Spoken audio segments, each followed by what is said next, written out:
Imagina que es lunes por la mañana. Suena la alarma. Te levantas, abres el grifo, te sirves un vaso de agua limpia y sales a la calle, sin pensar un solo segundo en que alguien podría matarte antes de llegar a la esquina. Ahora imagina que nada de eso existe, que no hay grifo, que no hay agua limpia, que no hay esquina segura, que el mundo entero huele a sangre seca, a estiércol de caballo y a metal caliente, que el sol te aplasta contra una llanura polvorienta en el norte de Mesopotamia, y que frente a ti, 40.000 hombres, acorazados, avanzan al trote sobre caballos blindados, y el sonido que producen es tan ensordecedor que no puedes escuchar tu propia respiración. Ese es el mundo en el que vamos a entrar hoy. Y te garantizo que después de este video vas a agradecer cada segundo de tu vida moderna. Porque lo que estás a punto de descubrir sobre la batalla de Dara, ocurrida en julio del año 530, va a dejarte una marca en la memoria que no se borra fácilmente. En julio del año 530, un hombre llamado Procopio de Cesarea, secretario personal del general Belisario, se encontraba de pie bajo un sol que superaba los 45 grados, en las afueras de una fortaleza llamada Dara, en lo que hoy es la provincia de Mardin, al sureste de Turquía, a apenas 18 kilómetros de la ciudad persa de Nisibis. Procopio escribió cada detalle de lo que vio, y gracias a su relato en la historia de las guerras, sabemos exactamente qué habría sentido tu cuerpo si hubieras estado allí.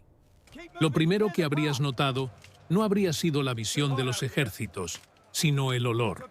Un olor espeso compuesto por el sudor de 25.000 hombres que llevaban días marchando sin bañarse, por el estiércol de miles de caballos, por el aceite rancio con el que se engrasaban las cotas de malla, y por algo más perturbador, el olor del miedo, porque aquellos 25.000 soldados del Imperio Romano de Oriente, bajo el mando de un general de apenas 30 años llamado Flavio Belisario, sabían que estaban en franca inferioridad numérica frente a un ejército persa sasánida de 40.000 guerreros que venían a destruirlos.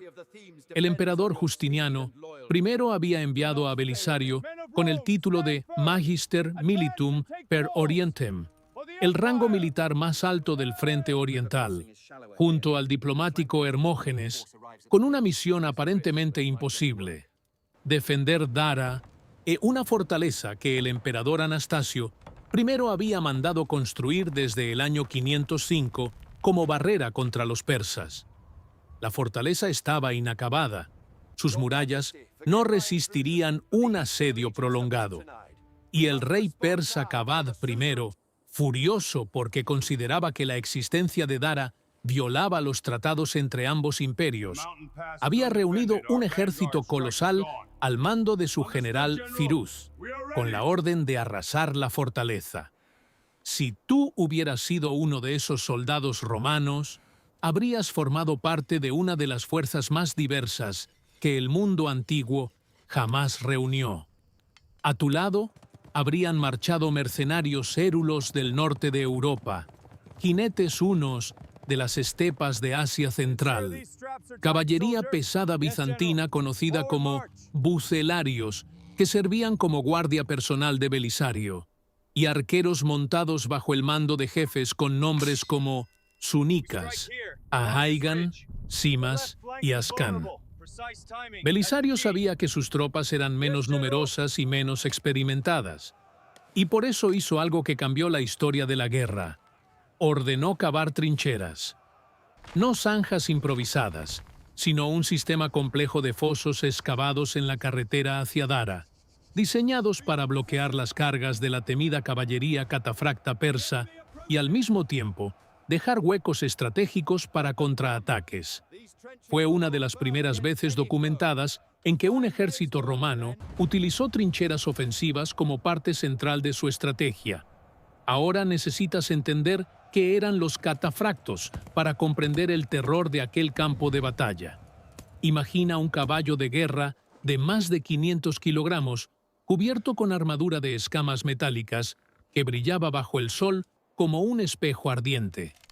Sobre ese caballo, un jinete noble persa y un sabarán vestido con casco cerrado, cota de malla, peto de metal, guantes de hierro y armado con una lanza de carga llamada contos, 2 arcos compuestos, un carcaj con 30 flechas y una espada recta.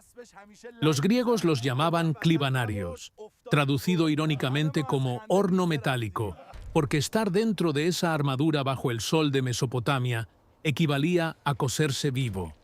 Pero su potencia de choque era devastadora. Cuando una formación de catafractos cargaba al galope, el suelo temblaba y el ruido del metal era tan intenso que los cronistas lo comparaban con una tormenta golpeando un tejado de bronce. El primer día de batalla fue un prólogo sangriento. Los persas, formados bajo los generales Pitiaxes y Baresamanes, tantearon las defensas atacando el flanco de los érulos, y que retrocedieron pero contraatacaron con tal violencia que los persas se replegaron. Entonces ocurrió algo extraordinario. Un guerrero persa retó a los romanos a combate singular. Un érulo llamado Andreas aceptó, derrotó al persa, y cuando un segundo guerrero se adelantó para vengar a su compañero, Andreas lo mató también. Los persas se retiraron a su campamento en Amodius para pasar la noche. Pero el segundo día fue el verdadero infierno. 10.000 soldados persas más llegaron desde Nisibis. Lo que siguió fue una lluvia de flechas tan densa que Procopio escribió que los proyectiles formaban una nube que oscurecía el cielo. Los persas rotaban arqueros en turnos para mantener una cascada constante de flechas, pero el viento soplaba contra ellos, reduciendo la efectividad de sus disparos. Mientras tanto, Belisario ejecutaba el movimiento que definiría su genio.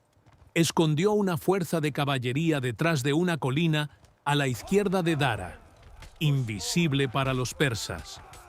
Cuando atacaron el centro romano y las tropas comenzaron a retroceder, los jinetes ocultos emergieron por el flanco. Al mismo tiempo, la caballería huna cargó desde el flanco derecho, creando una tenaza mortal que atrapó a miles de persas. Firuz lanzó su última carta, los inmortales. Esta caballería de élite, heredera de los legendarios 10.000 inmortales del imperio aqueménida, era la fuerza más temida del ejército sasánida. Los llamaban Zayedan, y cuando entraban en batalla, la victoria parecía asegurada. Su carga inicial logró hacer retroceder a la caballería bizantina, pero Belisario contraatacó con sus bucelarios liderados por el general Juan. En el caos, un jinete romano derribó al portaestandarte persa. El general Baresamanes se lanzó a recuperar el estandarte caído porque perderlo equivalía a una deshonra peor que la muerte. Baresamanes murió en el intento. 5.000 soldados persas fueron aniquilados en un bolsón sin escapatoria, y la caballería persa restante huyó en desbandada. Si hubieras sobrevivido, habrías caminado por un campo cubierto de cadáveres, caballos destripados y hombres agonizando bajo el sol sin que nadie pudiera ayudarlos. La medicina del siglo VI no existía como la entendemos. Si una flecha te atravesaba el hombro, un cirujano te la arrancaría a mano, cauterizaría con hierro al rojo vivo y te daría vino con hierbas como anestesia. Si la herida se infectaba, morirías de fiebre, delirio y gangrena en días. No había antibióticos ni comprensión de los gérmenes. Los médicos explicaban las infecciones como un desequilibrio de los humores corporales, una teoría heredada de Galeno que seguiría vigente durante 1000 años más. Belisario permitió una persecución limitada de los persas, pero no ordenó una cacería total. Sabía que perseguir a un ejército derrotado por terreno desconocido podía convertir la victoria en desastre.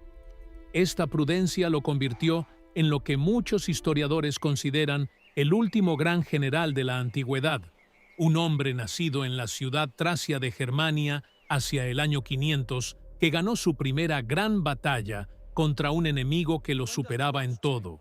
La ironía central es que la victoria de Dara no duró nada. Al año siguiente, refuerzos lajmidas permitieron a Kabad derrotar a Belisario en Calínico, obligando a los bizantinos a pagar tributos durante años. Sin la propia Dara sería atacada en 540 y 544 por Cosroes I, quien la capturó finalmente en 573, y se dice que su caída volvió loco al emperador Justino II. Pero lo que Dara nos dejó va mucho más allá de una victoria temporal.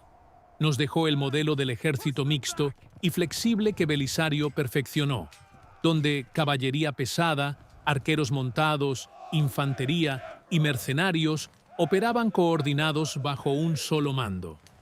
Este modelo fue el germen del ejército bizantino que sobreviviría siglos y la semilla de la caballería pesada medieval europea. Nos dejó a Procopio de Cesarea, el historiador que vio la sangre y el polvo con sus propios ojos.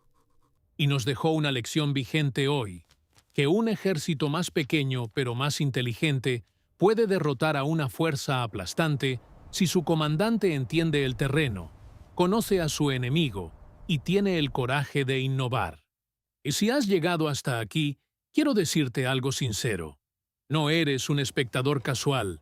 Eres alguien que disfruta entendiendo el mundo desde sus raíces, que se emociona descubriendo que detrás de cada comodidad que damos por sentada hay siglos de sangre, ingenio y sacrificio.